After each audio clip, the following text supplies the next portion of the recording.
veterinária clínica é a base fundamental da veterinária. Ela abrange os cuidados do pet durante toda a sua vida.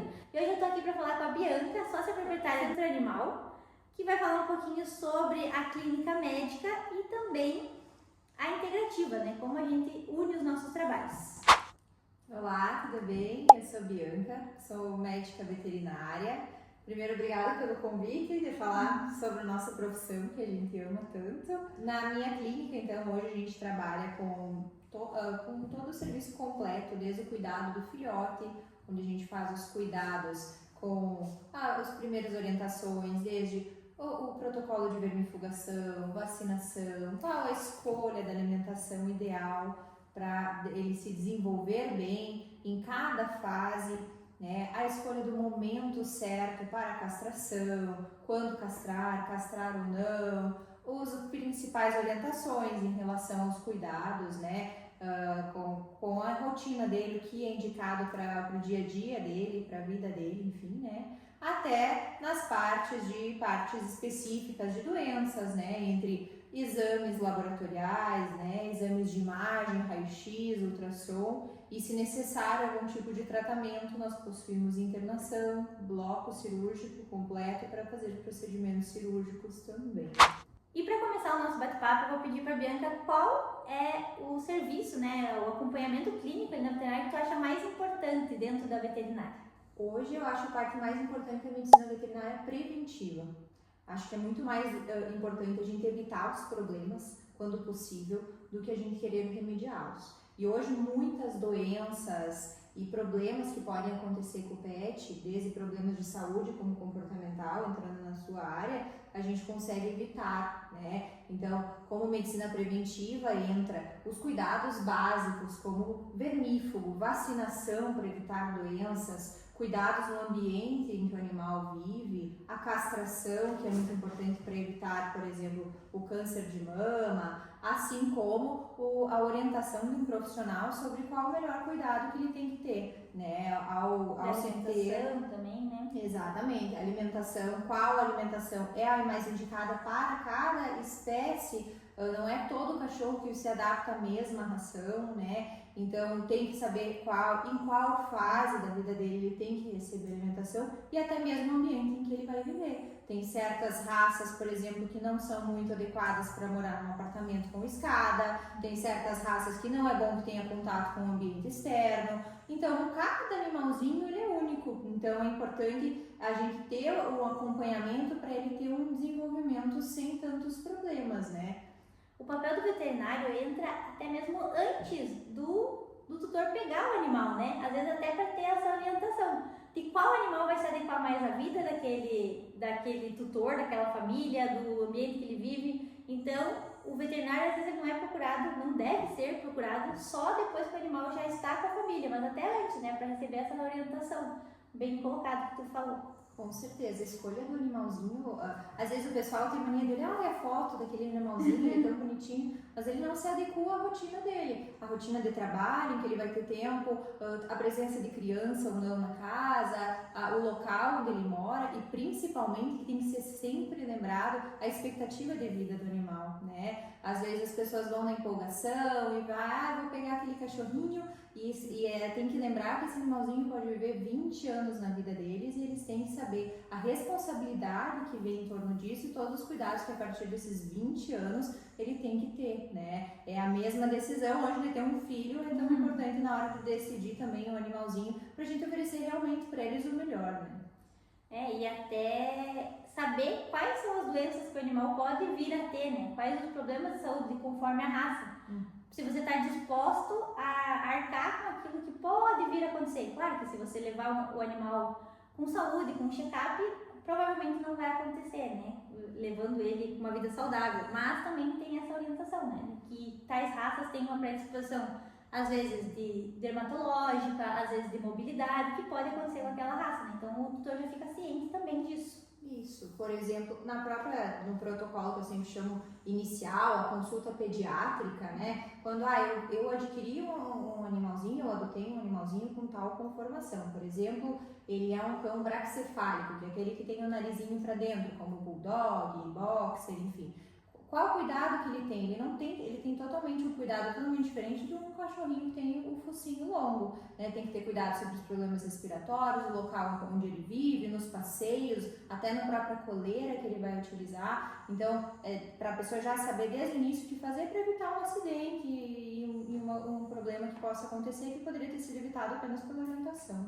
E eu, como veterinária integrativa, cuido da parte de reabilitação e cuidados paliativos também, né? Do animalzinho idoso, do animal que está se recuperando, ou de doenças que o tutor opta por não fazer uma cirurgia mais invasiva, mas quer manter uma qualidade de vida até que o animalzinho parta. Inclusive, hoje a gente vai contar um caso que a gente trabalhou juntas, né, da Nambi, que aconteceu isso, né?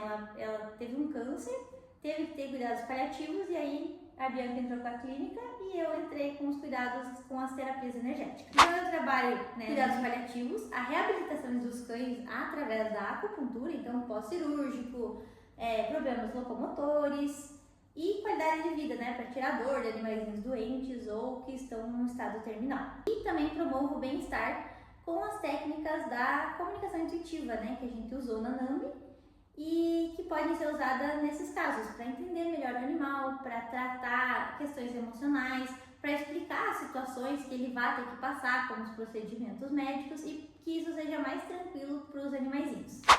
A clínica oferece tratamento essencial para doenças e prevenção delas, e a integrativa entra como um auxílio, né? Um auxílio paliativo e para melhorar o bem-estar. E as duas juntas auxiliam no bem-estar e na melhora mais rápida de algumas situações. Agora a gente vai contar alguns casos para vocês que a gente trabalhou juntas, integrando a clínica e a medicina integrativa. Vamos começar pelo caso da Nambi, né? Então, se quiser contar a parte clínica aí da Nambi, daí... Então, a Nambi já vinha no processo ela já tinha feito vários procedimentos cirúrgicos e ela estava com uma doença de pele, um câncer de pele já bem avançado. Aí nesse caso a tutora já tinha optado pelo acompanhamento clínico, né? Mas ela já estava chegando num ponto em que ela sempre foi um animalzinho muito dócil, muito tranquilo de lidar, mas com a manipulação, exames todo o tempo, medicação injetável, tinha que ir o tempo inteiro para a clínica, ela estava ficando impossível o manejo, né? Ela ficou muito agressiva, a gente não conseguia mais conter, e gato não é tão simples, né? A gente já estava pensando até em não conseguir mais fazer o tratamento clínico, justamente porque a gente não conseguia mais manejar ela e virava um estresse tão grande para ela às vezes fazer um exame que às vezes piorava a condição clínica só de fazer a contenção e tudo mais, né? E aí ela acabou procurando a Nina, né? Ela me procurou para entrar com a comunicação intuitiva para entender como é que a Nambi estava se sentindo, para saber o que melhorar ali, né, na conduta, o que ela preferia, se ela queria que continuasse o tratamento, se de repente optasse por uma eutanásia, né, porque ela já estava num cuidado paliativo. Aí eu realizei a comunicação com a Nambi disse que entendia que ela precisava passar pelos procedimentos clínicos ali, né, ela precisava fazer drenagens e tudo mais, mas que era muito estressante para ela. E aí eu pedi para ela, né, mas você quer fazer a eutanásia, você quer partir? Ela falou que não, né, que tinha que ser no tempo dela, que estava bem assim. E daí eu expliquei para ela que ela precisava desse cuidado, né, desse manejo da veterinária para garantir o bem-estar dela. Então, para que ela continuasse ali até que fosse da vontade dela partir de uma forma natural, ela precisava fazer isso. Expliquei para ela e daí nos dias que se seguiram... Foi incrível. Nem eu acreditei, assim, que a gente fica meio cético às vezes no início, né? Mas realmente, assim, do nada ela chegou, né? Ela era uma fera, estava uma fera, né? Ela chegou e ela nunca mais reclamou. Ela ficou muito tranquila, eu consegui fazer tudo, assim. Daí eu olhei, meu Deus, tomou alguma medicação, alguma coisa, mas era só ela em paz, assim. E aí ela foi um longo período ainda assim, mas nunca mais tivemos problema com o manejo dela. Eu continuei fazendo as comunicações com ela para entender como é que ela estava e tal, né? Então a comunicação intuitiva ajudou nesse caso de explicar, né, os procedimentos clínicos que ela precisava passar por aquilo para o bem dela.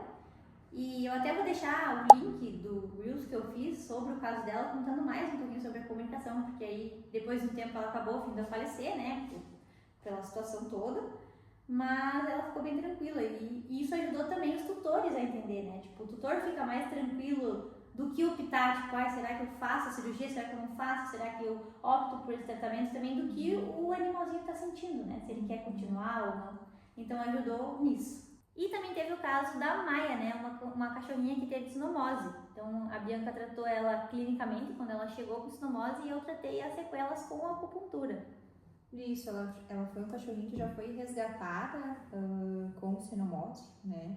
Aí ela desenvolveu, como sequela, ela perdeu praticamente toda a movimentação, ela tinha uma incoordenação muito grande e perdeu totalmente a movimentação, né? E a gente iniciou o tratamento clínico, né? Sem muita expectativa, inclusive, porque a cinomose é uma doença muito complicada e, além disso, a gente nem sabia muito bem há quanto tempo ela vinha com esses sinais, né? Então a gente não sabia nem se aquilo já era uma sequela crônica, né? Que aí é muito complicado de resolver, né? Ela tinha atonia ou andar cambaleante ali e surpreendeu mesmo porque foi em 2, 3 sessões ela voltou a andar, né? Ela ficou com uma sequelinha, tinha um pouco de atonia na cabeça, mas voltou a andar tranquilamente. Então aí mostra o quanto a integrativa e a clínica conseguem ajudar, né? Porque só com o tratamento clínico não ia conseguir e só com a acupuntura também a gente não ia conseguir diagnosticar certinho para conseguir tratar. E além dessa nossa parceria com casos clínicos, é super importante que os animais tenham um check-up geral de vacinas, de saúde, de tudo isso para vir para o clubinho, né? Inclusive, antes de se hospedar, o ideal seria fazer um check-up, porque muitos parecem bem, mas aí vem para cá, acabam baixando a imunidade e apresentando algum sintoma, né? Que poderia ter sido evitado se o animalzinho tivesse feito um acompanhamento veterinário antes de vir ser hospedado. Principalmente a questão de a socialização é fundamental para o cachorro, é muito boa no desenvolvimento psicológico dele e ele ser cão, né? Que às vezes a gente esquece a importância disso, né? Mas ele vai estar suscetível ao contato com outros animais, né? Tem que pensar que está entrando em contato com animais que você não sabe qual é o status de saúde, né? Por mais que a Nina cuide tudo, mas às vezes o cachorro não pegou um vírus e ainda não manifestou e trouxe para a doença. Então a gente tem que manter sempre o nosso animal protegido. Assim a gente tem certeza que ele pode brincar, fazer tudo e ele não vai ter nenhum problema, né? Então a manutenção das vacinas é importante, inclusive pelo fato de sair de casa ele vai estar suscetível. Então é importante manter as vacinas das doenças, a da raiva e no caso de cães a da gripe também é muito importante também, né? Além disso, o protocolo de vermifugação, né? Cachorro adora cheirar um bumbum do outro, cheirar o cocô do outro, né? Então é importante que ele esteja sempre com o vermífugo em dia. E claro, né, sempre quando fica doente, a gente sempre, né, avise a Nina, não traz doente, leva pra Bianca e a Bianca resolve, depois devolve pra Nina. E eu sempre falo que é como uma creche de crianças, né? Tipo, eles vêm pra casa, eles baixam a imunidade, então, principalmente a vacina da gripe, né? É importante fazer agora, a gente tá entrando no inverno, então levem os cachorros lá na Bianca fazer a vacina da gripe. Porque eles ficam, é altamente contagiosa, eles ficam então mais suscetíveis, né? Infelizmente, como a gente cuida tudo, né? A gente cuida, cada animalzinho chega, vê se já tá mais abatido ou não, já manda pra casa de volta, mas às vezes não se manifestou, exatamente como tu falou. Então é importante que todos os animais estejam protegidos para que seja uma saúde coletiva, né? Então vamos estar todos protegidos, se der vai ser leve e não vai prejudicar os outros, porque é inevitável, né? Todo lugar que vai ter um acúmulo de animais ou de pessoas, às vezes pode estar contagiado com vírus ou alguma coisa do tipo. Pulgas também, é importante antipulgas também, esse é também importante, né? Pra gente encerrar, eu quero agradecer a Bianca por ter vindo participar aqui com a gente, né? E também pela parceria que a gente tem. Sempre que eu preciso de alguma coisa, eu recorro a ela, às vezes dá alguma emergência aqui, corro lá na Bianca para ela me socorrer. E que essa parceria continue. Muito obrigada por ter vindo participar com a gente. Eu que agradeço pelo convite. É sempre muito importante a gente se reunir e falar essas informações importantes sobre cuidados e responsabilidade com os pets. E o que tiver de dúvida, né? Segue a Nina, segue o Centro Animal, que a gente está sempre trazendo informações. Obrigada, pessoal. Até a próxima.